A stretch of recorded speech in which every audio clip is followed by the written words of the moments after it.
పితా పుత్ర పవిత్రాత్మ నామమున ఆమెన్.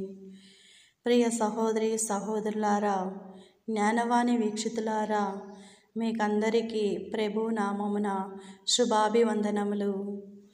మనమందరము కూడా తపస్సు కాలంలో ఉంటున్నాము. ఈ యొక్క తపస్సు కాలం మనల్ని మనము శుద్ధి చేసుకోవటానికి సహాయపడుతుంది. ఈరోజు మనం ధ్యానించుకుపోయే అంశం మంచినే కాంక్షించు, మంచినే తలపెట్టు. నేటి సమాజంలో మనం మంచిని చేస్తే ఎప్పుడైనా కొన్నిసార్లు అడ్డంకులు రావచ్చు, తిరస్కారం ఎదురు కావచ్చు, మరియు ప్రతిఘటన ఎదురు కావచ్చు. కానీ మనం మంచి అనే దానినే చెయ్యాలి, మంచినే ప్రోత్సహించాలి. నేటి సువార్తలో యూదులు యేసును తిరస్కరించటం చూస్తున్నాం.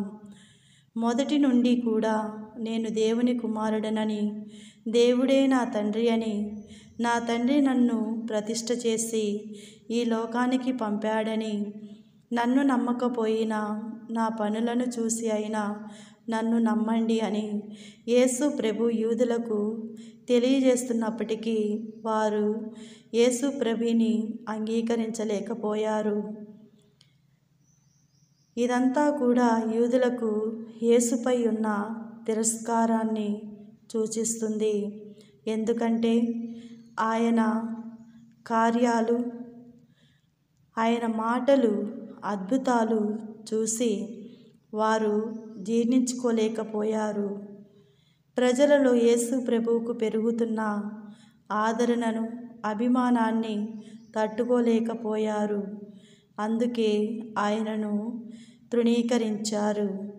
ఈనాడు మన రోజువారీ జీవితాల్లో కూడా చాలాసార్లు మనం మంచి చెప్పే వారికి, మంచి చేసే వారికి తగిన సహకారాన్ని, గుర్తింపును ఇవ్వలేము. కొన్నిసార్లు వాళ్ళు చేసే మంచి పనులను చూసి ఓర్చుకోలేము.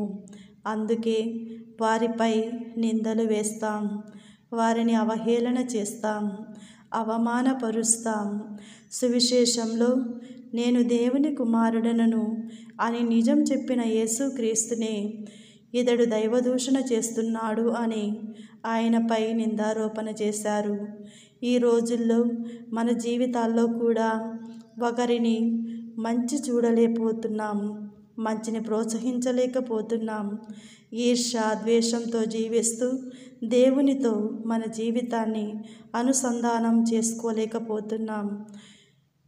ఆనాటి యూదుల వలె కాక యేసుక్రీస్తు ఉనికిని గ్రహించిన వారమై, మంచిని ప్రోత్సహించు వారమై, మంచినే చేస్తూ ప్రతిఫలము ఆశింపని దేవుని నిజమైన బిడ్డలుగా జీవింప ప్రయత్నిద్దాం.